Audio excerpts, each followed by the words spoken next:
Effect رکھتے ہیں، impact رکھتے ہیں۔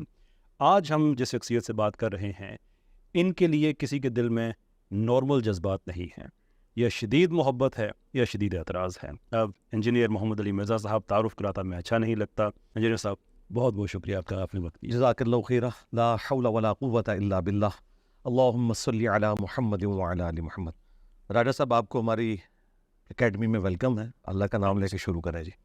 بہت بہت شکریہ آپ کا۔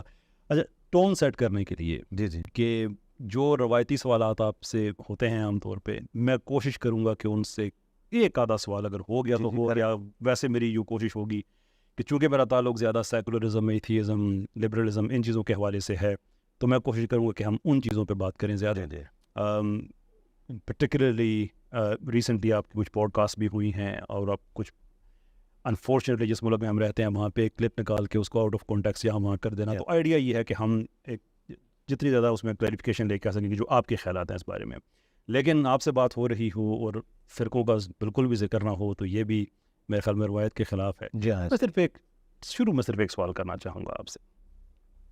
100 سال پہلے کسی بزرگ نے دوسرے بزرگ کے لیے کیا کہا، انہوں نے ان کے لیے کیا کہا، وہ باتیں کتابوں میں رہ گئی، لیکن پریکٹیکلی ایک انٹلیکچولی ایوولوشن ہوئی، لوگ موو آن کر گئے۔ آپ خود کہتے ہیں کہ میرے پاس آنے سے پہلے دیوبندیوں کو نہیں پتا تھا ان کی کتابوں میں کیا لکھا ہوا ہے، بریلویوں کو نہیں پتا تھا کیا لکھا ہوا ہے، وچ مینس کہ جو کتابوں میں تھا وہ کتابوں کی حد تک رہا، پریکٹیکلی لوگ موو آن کر گئے۔ لیکن اگر آپ ان کو پھر گھما پھرا کے انہی چیزوں کے اندر آپ دوبارہ سے الجھا رہے ہیں، اچیو کیا کر رہے ہیں پھر آپ؟ لا حول ولا قوۃ الا باللہ، اللہم صلی علی محمد وعلی آل محمد۔ میرا خیال ہے یہ پہلا کوشچن ہی اپنے اندر ایک سمندر رکھتا ہے۔ شور تو میں اسے مختصراً ایک عام فہم بنا کے آپ کے سامنے انشاءاللہ رکھنے کی کوشش کرتا ہوں۔ ہمیں اس سے کوئی غرض نہیں ہے کہ 100 سال پہلے کیا ہوا تھا اور کیا نہیں ہوا تھا۔ اصل مسئلہ یہ ہے کہ ہم اس وقت یہ بتانا چاہ رہے ہیں کہ پریکٹیکلی مسلمان جس تکلیف سے گزر رہے ہیں کہ ہر فرقے نے اپنی مسجد الگ بنا لی ہے، ایک دوسرے کے پیچھے نماز پڑھنے کے پریکٹیکلی قائل، جس کا سب سے بڑا ثبوت یہ ہے کہ ہمارا جو کیپٹل سٹی ہے اسلام آباد، میں آلموسٹ 15 سال وہاں پہ رہا ہوں۔ وہاں پر ایک کامن آبزرویشن ہے کہ جب بھی کوئی نیا سیکٹر لانچ ہوتا ہے تو اس سیکٹر کے لانچ ہوتے ہی اس کی مسجد کی جو لوکیشنز ہیں وہ بھی نقشے میں CDA مینشن کر دیتی ہے، کیپٹل ڈیولپمنٹ اتھارٹی۔ اب وہ مسجد کس فرقے کو ملنی ہے یہ ڈیفائن نہیں ہوتا۔ جن لوگوں کی پہنچ ہوتی ہے وہ اندر رابطہ کر کے نا پتہ لگوا لیتے ہیں کہ یہاں پہ مسجد ہے، وہاں پہ جا کے وہ ایک مٹکا رکھ لیتے ہیں، 2 صفحے بچھا لیتے ہیں، آہستہ آہستہ کرتے کرتے آپ 8-10 سال کے بعد جب وہاں جائیں تو آپ کو 3-4 سٹوری بلڈنگ نظر آئے گی بنی ہوئی، اور ایک فرقے کا باہر اس کا لیبل لگا ہوگا اور اس فرقے کے مطابق وہ لے کے چل رہے ہوں گے۔ لیکن ساتھ ہی ساتھ آپ کو یہ پتہ چلے گا کہ جو دوسرا فرقہ والا ہے وہ پیرلل میں پہلے تو جھگڑا کرے گا اس مسجد کو چھیننے کا، پھر CDA اس جھگڑے کو مٹانے کے لیے پیرلل میں انہیں ایک اور مسجد دے دے گی۔ اس وقت ہر سیکٹر کے اندر بریلوی، دیوبندی، اہل حدیث، شیعہ کو الگ الگ مساجد انہوں نے دی ہوئی ہیں، ٹھیک، اور یہ الگ مسجدیں اسی لیے ہیں کہ وہ ایک دوسرے کے پیچھے نماز پڑھنے کے قائل نہیں ہیں۔ آج کا ایک ماڈرن انسان جن کے بارے میں آپ جیسے لوگوں کو، ہمارے جیسے پڑھے لکھے لوگوں کو بڑی فکر ہے کہ لوگ اسلام سے متنفر ہو رہے ہیں، اس کے پیچھے ریزن کیا ہے؟ پڑھا لکھا انسان یہ کہتا ہے یہ ایک دین ہے جو اتنے ٹکڑوں میں بٹ چکا ہے، تو کس دین کو ہم فالو کریں؟ جبکہ ساروں کے ممبروں سے یہ بھی بتایا جا رہا ہے کہ 72 فرقے جہنم میں جائیں گے، پلس یہ بھی بتایا جا رہا ہے کہ یہ ہے جو جنتی ہے، باقی جو مسجدیں آپ کو نظر آ رہی ہیں جہنمیوں کی ہے، یہ بتایا جا رہا ہے پریکٹیکلی۔ تو ظاہر ہے ایک عام آدمی تو سوچتا ہے میں کدھر جاؤں، یا تو میں ریلیجن چھوڑ دوں، اور اگر میں نے ریلیجن پہ چلنا ہے تو میں کس مکتب فکر کو فالو کروں؟ تو اس کا روٹ کاز انالیسس میں نے کیا ہے کہ ٹوٹی کمند کہاں، یہ معاملہ شروع کہاں سے ہوا تھا۔ قرآن میں بھی آپ دیکھیں اللہ تعالیٰ نے جب شرک کا ذکر کیا ہے تو کہا ہے کہ سورۃ البقرہ میں کہ پہلے لوگ ایک ہی امت تھے، پھر آہستہ آہستہ لوگوں نے اختلاف کیا، انبیاء کو ہم نے بھیجا، جنہوں نے ان کی پیروی کی وہ کامیاب ہو گئے، جنہوں نے روگردانی کی وہ ناکام ہو گئے، اور یہ ایک سلسلہ چلتا جا رہا ہے۔ تو یہی ہم نے کیا کہ ہم نے بتایا کہ یہ آپ کو جو دیوبند اور بریلی انڈیا کے 2 شہروں کے نام کے اوپر ایک فرقے بنے نظر آ رہے ہیں، اور کروڑوں لوگ دیوبندی، کروڑوں لوگ بریلوی ہو گئے، اس کے پیچھے ان کے بزرگ ہیں جنہوں نے یہ کیا تھا۔ اور جب تک آپ یہ نہیں سمجھیں گے کہ ان کی روٹس کیا ہے، آپ اس حق تک پہنچ نہیں سکتے کہ یہ ڈویژن کی وجہ کیا ہے۔ جب تک آپ تشخیص نہیں کریں گے اس بیماری کا علاج نہیں کر سکتے۔ البتہ میں اس بات کو سیکنڈ کرتا ہوں کہ اگر کوئی شخص یہ پرانی کتابیں دکھا کر لوگوں کو آپس میں لڑوائے وہ تو بہت بڑا مجرم ہے، لیکن اگر وہ پرانی کتابیں جو عوام سے دور تھیں لیکن ان کے مدارس میں پڑھائی جا رہی ہیں. پاپا جانی الیاس قادری صاحب, جن کی جماعت کو ہر سال ایوارڈ ملتا ہے سب سے پیسفل جماعت پاکستان کی, سب سے پیسفل. آپ کے نزدیک بھی وہ بالکل انوسینٹ ہوں گے, کوئی ان کا نو اسٹیک ایکٹر نہیں ہے, لیکن وہ اپنے سارے مریدین کو کہتے ہیں کہ احمد صاحب بریلوی صاحب نے جو حسام الارمین لکھی ہے نا کتاب, یہ ہر میرے مرید کو پڑھنا, اس پر ایمان لانا واجب ہے. یہ ہمارے عقیدے ہیں جس میں لکھا ہے کہ دیوبند, اہل حدیث اور شیعہ یہ سب مرتد اور واجب القتل ہے. اب مجھے بتائیں, ہماری ایجنسیاں ان کو انعام, بلکہ اس دفعہ تو سندھ کی گورنمنٹ نے ان کے لیے پتہ نہیں مستعار امتیاز یہ کون سا ریکمینڈ بھی کر دیا. میں ٹی وی پہ دیکھ رہا تھا, یہ ٹسوری صاحب نے, حالانکہ وہ یہ اس قسم کی ان کی تعلیمات ہے, تو یہ ختم کوئی نہیں ہوئی ہیں. اس طریقے سے دیوبند نے اس کے جواب میں المحند علی المفند جو لکھی ہے وہ ان کے مدارس میں پڑھائی جاتی ہے. ہمارا جو علماء کا طبقہ ہے نا وہ یہ ساری غلاظت پی کے آتا ہے, لہٰذا ان سے آپ ایکسپیکٹ نہ کریں کبھی اتحاد امت پہ کام کریں گے, یہ کبھی کفار کے خلاف کام کریں گے. یہ غیر محسوس طریقے سے یہ معاملات کو لے کے چلتا رہیں گے. ہم عوام کو ایجوکیٹ کر رہے ہیں کہ ان کے بڑے چکے مسئلہ بگاڑ کے گئے, چھوٹوں کا اب کوئی علاج ممکن نہیں ہے جب تک کہ آپ ان کو ایکسپوز نہ کریں. اس کے بعد میں لڑواتا نہیں ہوں, میں کہتا ہوں کہ مسلمان ہیں سارے, سب کے پیچھے نمازیں پڑھیں, ان سے بھی بلنڈر ہوئے, ان سے بھی ہوئے, آگے چلیں. میں یہ نہیں کہتا کہ آپ آپس میں لڑیں, لڑنے کا تو یہ کہتے ہیں, ورنہ تو میں نے کوئی چندہ بک بنائی ہوتی ہے اپنی کہ ان کو چھوڑ کے میری طرف آ جاؤ. آپ جتنی جماعتیں دیکھیں لانچ ہوتی ہیں نا وہ دوسروں کے مقابلے پہ ہوتی ہیں. تبلیغی جماعت بنی 1926 میں, اس کے مقابلے میں 1981 میں دعوت اسلامی بنی, یہ اس کے مقابلے میں بنی تھی. وہ رائیونڈ مرکز, یہ ملتان مرکز. میں نے تو کوئی مرکز نہیں بنایا, میں تو سب کو کہتا ہوں. آج بھی آپ کے سامنے تبلیغی جماعت کے بارے میں سوال ہوا, میں نے کہا کہ ضرور جائیں, صرف ان کے سلیبس سے اختلاف ہے, آپ ان کے ساتھ وقت گزاریں.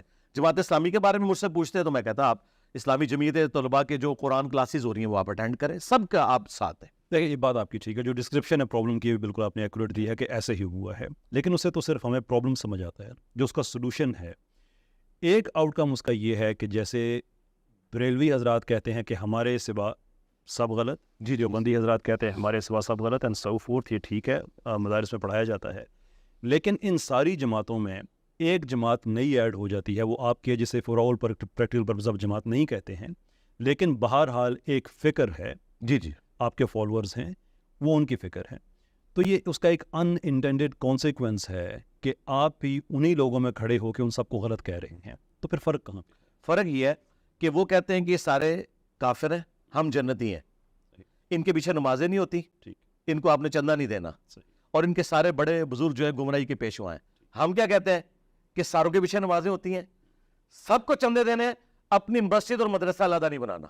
یہ زمین و آسمان کا فرق ہے, انٹرنیشنل عدالت میں لے جائیں میرا مقدمہ. ہیئر از دا پرابلم, کوئی بھی مسلک کسی دوسرے مسلک کی تکفیر نہیں کرے گا اگر اس کے پاس کوئی ریزن نہیں ہے. تو وہ ایک ریزن ہے, وہ مقدمہ پورا تیار کرتے ہیں, ظاہر سی بات فتوے تک جاتے ہیں, وہ بڑی سٹیجز پہ جانا ہوتا ہے, اور اس کے بعد وہ کہتے ہیں کہ بیسڈ آن دس ہم ڈکلیئر کر رہے ہیں کہ ان پہ تکفیر لاگو. جی جی ایسے ہی ہے. اگر آپ بھی اس سسٹم کو ٹھیک سمجھتے ہیں, اگر آپ یہ سمجھتے ہیں کہ گستاخیاں واقع ہوئی ہیں, اور پھر آپ یہ کہتے ہیں کہ ان گستاخیوں کے سمیت ہم یہ سمجھتے ہیں کہ سارے کے سارے مسلمان ہیں, تو ڈونٹ یو تھنک کہ میسج آپ بھی آدھا ہی دے رہے ہیں کہ اگر کسی نے کفر کیا ہے تو پھر کفر کیا ہے, اگر نہیں کیا ہے تو پھر نہیں کیا ہے. بالکل. آپ کس بیس پہ کہتے ہیں کہ یہ سارے ایک دوسرے کو جو کافر کہہ رہی ہے ٹھیک کہہ رہے ہیں, لیکن میں نے کافر نہیں کہوں گا, ایک دوسرے کو ٹھیک کہہ رہے ہیں. نہیں, میں یہ نہیں کہتا ایک دوسرے کو ٹھیک کہہ رہے ہیں, میں یہ کہتا ہوں کہ یہ ایک دوسرے کو کہہ رہے ہیں آپ نے یہ کام نہیں کرنا, اور جہاں پہ ہمیں اختلاف ہے ہم گستاخانہ عبارتوں کے اوپر فتویٰ لگاتے ہیں کہ یہ عبارت کفری ہے. اب مجھے بتائیں کون مسلمان ہے جو چشتی رسول اللہ یا اشرف علی تھانوی رسول اللہ کو اسلام کہہ دے گا؟ کفری کہیں گے. ہم یہ کہتے ہیں یہ عبارتیں کفری ہیں, بزرگوں نے لکھی, وہ اپنے ساتھ لے گئے. آپ جو ان کے نام کے ساتھ اپنے آپ کو منسوب کیے ہوئے ہو نا, آپ ان سے اعلان برات کر دو. جو اعلان برات کر دیتا ہے وہ ہمارا بھائی ہے.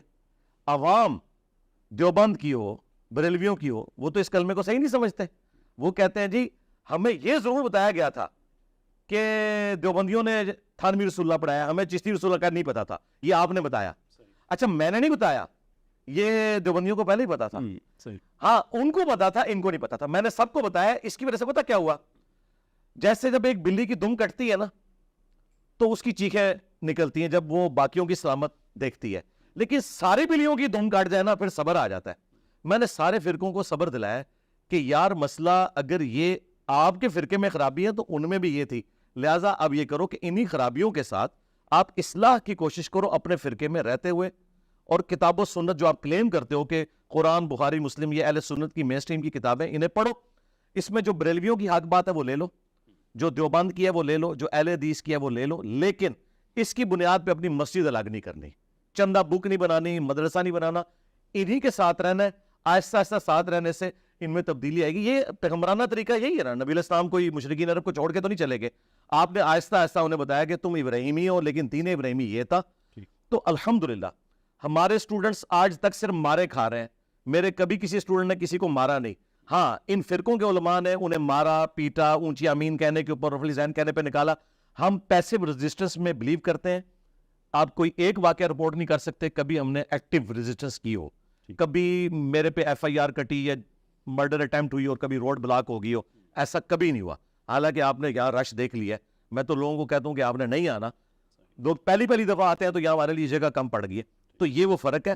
اور یہ آپ کا پلیٹ فارم چونکہ ایک ایسا پلیٹ فارم ہے جس کو تمام مکاتب فکر کے لوگ دیکھتے ہیں, میں ان کے ذریعے بالکل کلیئر کٹ میسج دوں گا کہ یہ میری آؤٹ آف کانٹیکسٹ جو باتیں کاٹتے ہیں ون لائنر ہے میری طرف سے. میں تمام مکاتب فکر کو مسلمان سمجھتا ہوں, سوائے دو فرقوں کے. ایک اہل سنت کا فرقہ جو سب کانٹیننٹ میں پایا جاتا ہے, جو اب کافر ڈکلیئر ہو چکا ہے, قادیانی, چونکہ وہ شیعہ سے نہیں نکلے, وہ اہل سنت سے نکلے ہیں, حنفی ہیں, ابھی تک وہ اپنے آپ کو حنفی کہتے ہیں.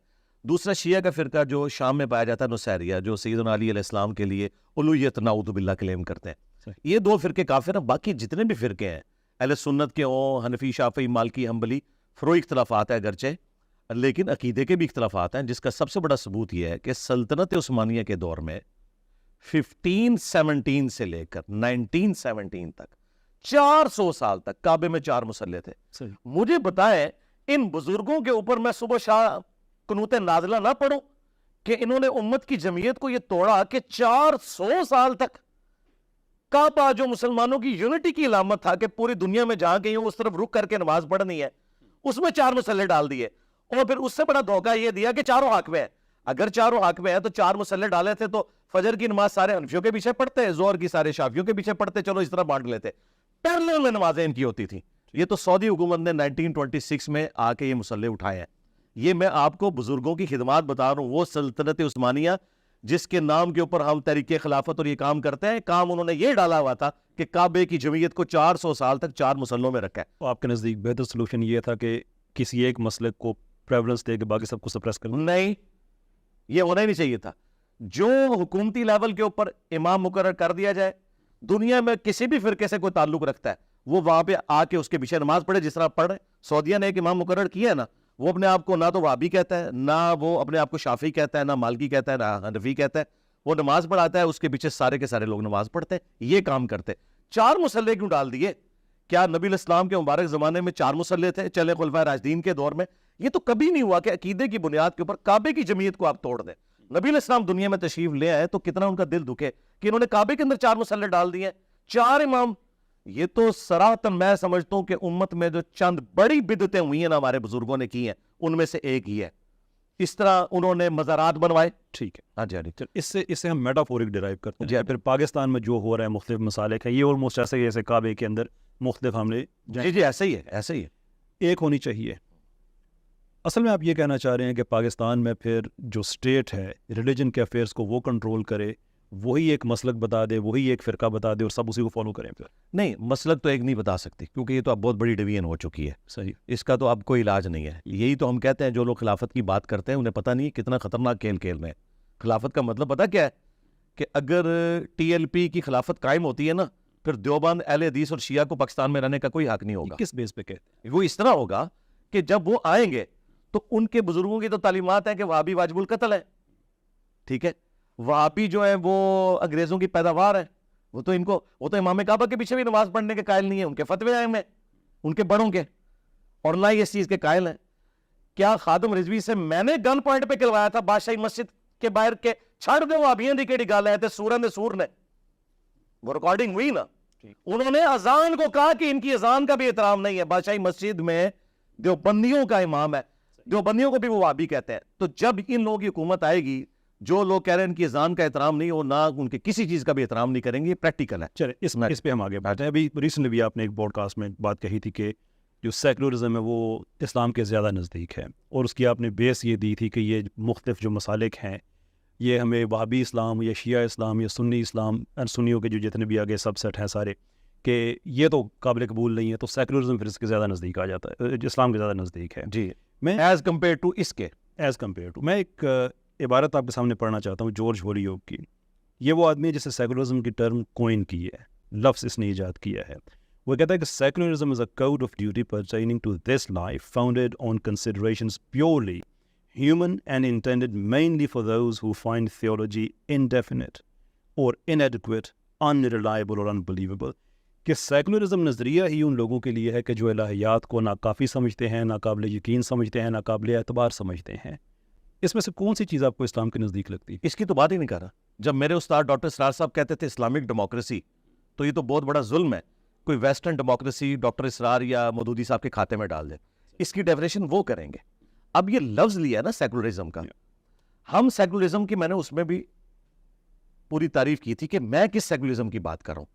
دیکھیں یہ ٹرمز جو ہے معذرت کے ساتھ گوروں سے ہی ہمارے پاس آئی ہیں۔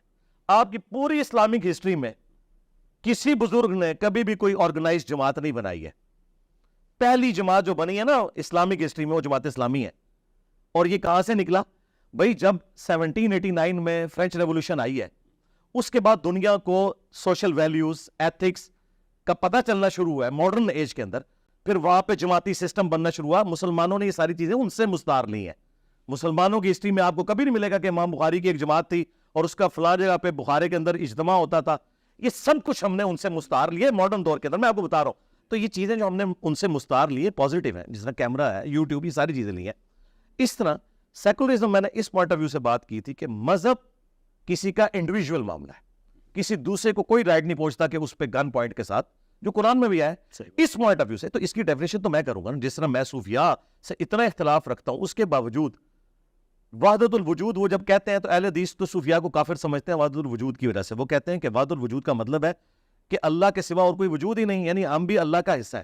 اس کو پینتھیزم کہا جاتا ہے۔ ڈاکٹر سرار صاحب پہ بھی کفر کا فتویٰ اہل حدیث نے لگایا کہ وہ اس کو مانتے تھے۔ تو ڈاکٹر سرار صاحب سے جب میں نے پوچھا، ان کا کہ وحدت الوجود کی جو میں ڈیفینیشن کر رہا ہوں میں اس کا پابند ہوں، یہ کائنات ایک وجود کی وجہ سے قائم ہے، نہ کہ یہ کہ ہم اس کا پارٹ ہے۔ سیکولرزم کی جو میں ڈیفینیشن کر رہا ہوں یا ڈیموکریسی کی، کہ حلال کے دائرے کے اندر نبی علیہ السلام بھی حدیث میں نہیں آتا، جمہور محدثین کے نزدیک یہ راوی ثقہ اور صدوق ہے۔ یہ جمہوریت کا لفظ تو اہل سنت کے ہاں رائج ہے، یہ ان معنوں میں ہے جو یہ آپ ڈیفینیشن کہہ رہے ہیں نا، ویسٹرن ڈیموکریسی یا اس قسم کا سیکولرزم، یہ تو کفر ہے۔ اچھا، ہاں بالکل کلیئر، ٹھیک ہے، کلیئر کر دیا کہ آپ جی جی جی، بات نہیں۔ نعوذ باللہ۔ پھر پاکستان میں کس طرح کے سیکولرزم کی آپ بات کر رہے ہیں؟ پھر جس میں ہر مکتب فکر کو اجازت ہو کہ وہ اپنی تبلیغ کر سکتا ہے۔ یہ نہ کریں کہ گن پوائنٹ کے اوپر آپ لوگوں کی تبلیغ کے اوپر پابندی لگائیں، لوگوں کے اوپر جھوٹی FIRs کٹوائیں، ان کو گستاخ رسول ڈکلیئر کریں۔ اگر ایک حنفی کی مسجد میں ایک بندہ اونچی آمین یا رفع الیدین کرتا ہے تو اسے کان سے پکڑ کے نکال دیا جائے اور مسجد دھوئی جائے۔ یہ تو احمد بریلوی صاحب لکھ رہے ہیں کہ مبارک دور تھا ہمارے استاد، تو اگر کوئی وہابی مسجد میں آتا تھا تو مسجد کو غسل دلواتے تھے۔ اب احمد بریلوی جو ہے پلانٹ ارتھ پہ نبی علیہ السلام کے صحابہ اور تابعین کے بعد سب سے بڑی پرسنالٹی ہے بریلویوں کے نزدیک، اور بریلوی کوئی لاکھوں میں نہیں ہے، کروڑوں میں ہے۔ تو احمد بریلوی کو تو کبھی غلط نہیں کہہ سکتے، وہ تو ان کے کہنے پہ زمین کو ساکن مانے ہوئے ہیں، جو سائنٹیفک ایکٹ ہے۔ تو آپ ان سے یہ منوائیں گے کہ وہ یہ فتوے غلط دے کے گئے؟ تو میں اس پوائنٹ آف ویو سے بات کر رہا ہوں کہ سب کو اجازت ہونی چاہیے۔ مسجد جب بن گئی ہے، مسجد کے اندر جس طرح حرمین میں آج تک گن پوائنٹ پہ کبھی انہوں نے نہیں کہا کہ آپ رفع الیدین کریں۔ ادھر تو ہمیں یہ کہانیاں کرواتے ہیں جی آپ انتشار کر رہے ہیں رفع الیدین کر کے، لوگ حنفی ہیں۔ تو جب تمہارے لوگ وہاں حج کرنے جاتے ہیں، ان کو یہ پٹی کیوں نہیں پڑھاتے ہو کہ امام کعبہ کے ساتھ انتشار نہ کریں، وہ اونچی امین کہتا ہے، رفع الیدین کرتا ہے، تو تم بھی سارے جا کے وہاں رفع الیدین کیا کرو۔ ادھر تو پکا کر کے بھیجتے ہیں، وہ آپ یہاں پیچھے نماز دیجیے پڑھنی، اگر پڑھے ہوئے تو اپنے طریقے پر پڑھنی ہے۔ یعنی جو انہوں نے کرائٹیریا دوسروں کے لیے رکھا ہوا ہے وہ اپنے اوپر اپلائی کرنے کے لیے تیار نہیں ہے۔ فیئر پوائنٹ ہے، لیکن دیکھیں یہ جتنی بھی آپ نے بات کہی ہے مائنڈ نہ کیجیے گا، یہ ایک مفروضے کی بیس پہ ہے کہ اگر یہاں پہ نظام آ جاتا ہے سیکولرزم، یعنی کہ سیکولرزم کے الٹرنیٹیو کہتے ہیں شریعت کا نظام آ جاتا ہے یہاں پہ، تو اس میں پھر یہ ہوگا کہ احمد رضا خان صاحب کے ماننے والے دوسروں پہ شدت کریں گے، اس پہ کریں گے۔ ریالٹی یہ ہے کہ 1952 میں ہمارے سارے مسالک نے اکٹھے ہو کے 22 نکاتی ایک ڈاکومنٹ دیا جو کہ 2011 میں دوبارہ ریوائو ہوا سب کے سگنیچرز کے ساتھ، کہ اگر آپ پاکستان میں یہ 22 نکات امپلیمنٹ کر دیتے ہیں تو یہ سارے مسالک کے لیے ایکسیپٹیبل ہیں۔ وہ زیادہ بہتر ہے یا سیکولر پاکستان زیادہ بہتر ہے؟ نہیں وہ تو بہت اچھی بات ہے، لیکن وہ ساری ممی ڈیڈی باتیں ہیں، ان سے تو کوئی مسئلہ ہوتا ہی نہیں. میں مثال کے مدینہ پڑھے اور وہ پڑھے، آپ کو اس کی اسپرٹ اس میں نظر جی میں آپ کو بتاتا ہوں، مجھے اس اسپرٹ میں 3 چیزیں چاہیے جو بنیادی ہیں، اگر وہ نہیں ہے تو کچھ بھی نہیں ہے. ٹھیک ہے. نمبر 1، کیا اس میں یہ لکھا ہوا ہے کہ تمام مکاتب فکر کے جو امام مساجد حضرات ہیں ان کے پیچھے نماز پڑھنا درست ہے، سب کو چندہ دینا درست ہے، سب کی ایک دوسرے کے پیچھے نماز ہو جائے گی، آپ کسی کو کافر نہیں کہیں گے، یہ لکھا ہوا ہے اس میں یہ نہیں لکھا ہوا. ہاں تو بس جب کچھ بھی نہیں لکھا ہوا. جب آپ اسٹیٹ کو رن کرتے ہیں نا تو پھر آپ اس میں یہ نہیں بتاتے کہ مسجد کیسے رن. اچھا ٹھیک ہے، اس میں یہ وہی میں نے ممی ڈیڈی صحیح ورڈ استعمال کیا تھا. اس میں دیکھیں اقلیتوں کے حقوق کیا ہیں لکھا ہوگا، ہر مسلک کی آزادی کا لکھا ہوا ہے، ہر مذہب کی آزادی کا لکھا ہوا ہے، اور قرآن اور سنت سے باہر کسی قانون کے نہ بنائے جانے کا لکھا ہوا ہے. اسٹیٹ کے جتنے اسلام نے پرنسپل دیے ہوئے ہیں وہ سارے کے سارے اس میں لکھے ہوئے ہیں. بائی دا وے ہمارے کانسٹیٹیوشن میں تقریباً باتیں ساری شامل ہیں، 2-3 چیزیں چھوڑ کے. ہمارے کانسٹیٹیوشن میں 2-3 چیزیں غیر شرعی ہیں. ہم تو یہ کہتے ہیں کہ اس کانسٹیٹیوشن کو اس کی اپنی اصل اسپرٹ کے ساتھ پاکستان میں امپلیمنٹ کر دیا جائے، اٹس گڈ انف. 2-3 چیزوں کو ان کو فکس کرنے کی ضرورت ہے. لیکن یہ جو سیکولر پاکستان ہے، دیکھیں انجینئر صاحب میرا آپ سے اس چیز پہ اختلاف اس لیے ہے کہ آپ کی آواز ملینز کے حساب سے لوگ سنتے ہیں. پاکستان میں پچھلے 2-3 سال سے ایک ٹرینڈ سٹارٹ ہوا ہے کہ پاکستان کو سیکولرائز کر دیا جائے. ہم نے بنایا تھا اسلامی پاکستان، اس میں بھی بات کروں گا کہ آپ کا ویو ہے کہ جناح سیکولر پاکستان بنانا چاہتے تھے. ہم نے ایک اسٹرگل کی ایک اسلامی شریعت ڈریون پاکستان بنانے کے لیے. ہمارے ساتھ دھوکہ یہ ہوا کہ ہمیں 5-6 سال سوشلزم کے تجربات کیے گئے، باقی ہم پہ کیپٹلزم کے تجربات کی. وہ شریعت جو ہمیں چاہیے تھی وہ ہمیں کبھی ملی نہیں ہے. تو ظلم ہمارے ساتھ یہ کیا جا رہا ہے کہ وہ شریعت تو ہمیں ملی نہیں ہے، جو بچی کچی رہ گئی ہے اس کو بھی کہتے ہیں کہ اصل میں پاکستان اس کی وجہ سے ترقی نہیں کر رہا، لہٰذا اس کو بھی نکالو، پاکستان کو ٹوٹل سیکولر کر دو. ویسے پاکستان میں سیکولرزم سندھ میں پایا جاتا ہے، وہاں پہ دھائیوں سے ایک سیکولر جماعت ہے. سندھ میں جتنا استحصال ہو رہا ہے کسی اور جگہ پاکستان میں نہیں ہو رہا. اس کو ہم نے دیکھ لیا جب اس کو نیشنلائز کیا گیا تھا، اس وقت بھی ہم دیکھ رہے تھے. تو میرا آپ سے اختلاف اس لیے ہوتا ہے کہ آپ کی بات کو مس انٹرپریٹ کرنا سب سے زیادہ آسان ہے، اس لیے کہ آپ کو سننے والے ہر آدمی اپنے ذہن سے میں کلیریفائی کر دیتا ہوں. جب آپ کہتے ہیں کہ نہیں پاکستان اسلام سیکولر سے زیادہ نزدیک ہے اور سیکولرزم، جی دیکھیں میں نے جب اس کو کلیریفائی کیا کہ میں کس پوائنٹ آف ویو سے بات کروں، آپ ان 22 نکات کی طرف آئے. میں نے جو جملہ بولا تھا ممی ڈیڈی چیزوں سے کوئی مسئلہ نہیں ہوگا. آپ چاہے تو میں آپ کو پڑھ اچھا میں بتاتا ہوں آپ کو، میں نے جو بنیادی بات پوچھی وہ اس کے اندر نہیں ہے نا، تو فرقہ واریت تو اپنی جگہ موجود ہے. سے تعلق نہیں. اچھا اب آپ اسٹیٹ کو رن کرنے کے لیے بات کریں تو سود کی حرمت یقیناً اس کے اوپر تمام مکاتب فکر کا اجماع ہے، اس پہ کسی کو مسئلہ بھی نہیں ہوگا، نہ اس کی وجہ سے کوئی کسی کو مسجد میں داخل ہونے سے روکے گا نہ نکالنے سے. لیکن ہمارا اس وقت مسئلہ یہ ہے کہ جو نان اسٹیٹ ایکٹر بنے ہوئے ہیں ہماری مذہبی جماعتیں، جو دوسروں کے ساتھ اختلاف رائے کرنے کے اوپر ایک دوسرے کو گستاخ صحابہ، گستاخ اہل بیت، گستاخ رسول کہہ دیتے ہیں اور ان کی لائف کو ونریبل کر دیتے ہیں، حتیٰ کہ ہمارے علماء کو اپنی جان بچانے کے لیے یورپ اور امریکہ میں جانا پڑتا ہے، تو وہاں اپنے آپ کو پیسفل فیل کر رہے ہیں. یہاں پہ ایک اہل حدیث بریلویوں کی مسجد میں اونچی آمین کہتے ہوئے ڈرتا ہے، لیکن وہی اہل حدیث یورپ امریکہ میں بریلویوں کی مسجد میں جہاں پیروں نے اپنی گدیاں بنائی ہوئی ہیں اونچی آمین کہتے ہوئے نہیں ڈرتا، کیونکہ اسے پتا ہے کہ یہاں ان کے ڈنگ نکلے ہوئے ہیں.